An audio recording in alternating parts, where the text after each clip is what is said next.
Fellow Kenyans, the Council of Governors has just concluded a full council meeting to discuss critical issues of common interest to county governments and hereby wish to address you as follows.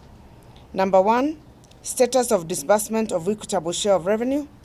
While we are cognizant that we are in a new political dispensation, as county governments, we are duty-bound to provide smooth and uninterrupted service delivery to every citizen. However, the Council is concerned that despite being in the midst of transition, the current financial situation across the 47 county governments is devastating. It is unfortunate that the third generation of county governments have started on a bleak note due to lack of resources.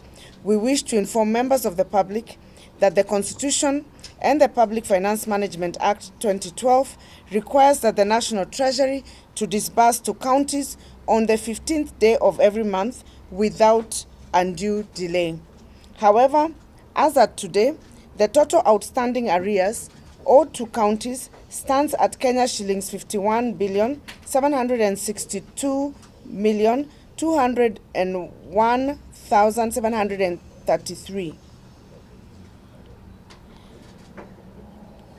As follows: Kenya shillings 20.31 billion is owed to 27 counties for August 2022 allocation, and Kenya shillings 31.45 billion is owed to 47 counties for September 2022 allocation. Further, the total allocation to be disbursed to counties for the month of October is 29.6 billion. We anticipate that the National Treasury will comply with the provisions of the law to release the funds on time. So far, the continued delay in disbursement of funds has paralyzed county operations of salaries to county officials, 2, purchase of medical supplies, 3, stalling of development projects, and 4, response to interventions required to mitigate the drought and disaster that is going on.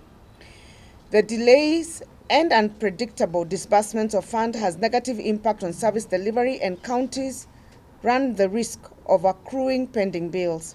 The Council therefore calls upon the National Treasury to release all the outstanding disbursement to counties on or before Monday, 10th October 2022. On the second issue of county government additional allocation, the outstanding amount for conditional allocations to county government for the financial year 2021-2022 stands at 27.68 billion, while in the current financial year, which is 2022-2023, conditional allocations amounting to 37 billion remain outstanding due to delay in the passage of the County Government's Additional Allocations Bill 2022. We note that the National Assembly, during its first sitting, reintroduced some bills that were not finalized during the 12th Parliament. It is noted that the County Government's Additional Allocation Bill 2022 was not among the prioritized bill. In this regard, we urge the National Assembly and Senate to prioritize reintroduction of the bill to facilitate disbursement of conditional allocation to counties. This will enable completion of stalled development projects in essential sectors such as health, agriculture, roads, and climate change. Fellow Kenyans, since the inception of county governments, finalization of unbundling, costing, and transfer of functions and attendant resources for some devolved functions remains unresolved. To bring this issue to finality, the Council has, in their meeting today, the Council held a consultative meeting with the Intergovernmental Relations Technical Committee on 4th October 2022, in which it was resolved that the COG and IGTRC will finalize the analysis of the unbundling and transfer of functions using the Big Bang approach, as was the case during the first phase of the transfer of functions spearheaded by the defunct Transitional Authority. The COG has agreed to meet with IITGRC next week in Naivasha to agree on the modalities of the same. In June 2018, a resolution was passed by the summit to anchor the COG Secretariat in law. However, since then, the proposed amendments to the Intergovernmental Relations Act 2012 have never been considered by Parliament. In order to support intergovernmental relations and to ensure that county governments are fully supported to undertake their constitutional mandate, we urge the 13th Parliament to prioritize consideration of the amendments immediately the same is tabled before the House. We further note that in the new government structure, the Ministry of Devolution is not part of the ministries, and as such, the modalities of funding to the Council of Governors will be affected. In light of this, we are requesting His Excellency, the President, to direct the National Treasury to grant the COG a vote for direct funding. The Council is aware of the directive from the Office of the Controller of Budget to the effect that no salaries will be paid outside the Unified Human Resource Information System. We note with concern that there are a number of casuals in the counties that are not in the payroll system and therefore risk not receiving their salaries for the pending and subsequent months.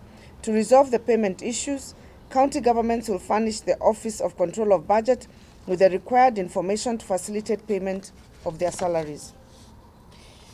The Council has also today resolved that in line with the PPP Act, the Council nominees to the board should be gazetted with immediate effect to ensure that the concerns and interests of county governments are addressed during the PPP processes. The Biennial Devolution Conference. Next year will mark 10 years of implementation of devolution since the inception of county governments in 2013. The first Biennial Devolution Conference will be held in August 2023 under the theme 10 Years of Devolution, the Present and the Future. The conference will mark the end of the annual series of conferences and the beginning of the biennial devolution conferences. This will enable full implementation of resolutions by stakeholders in the devolution space. The Council has begun the process of planning the devolution conference, and we call all partners to join us as we embark on preparation for the same. In conclusion, I take this early opportunity to wish all Kenyans a happy Huduma Day. As we commemorate this day of service and volunteerism, let us all strive to be of service to one another and to our beloved country, Kenya.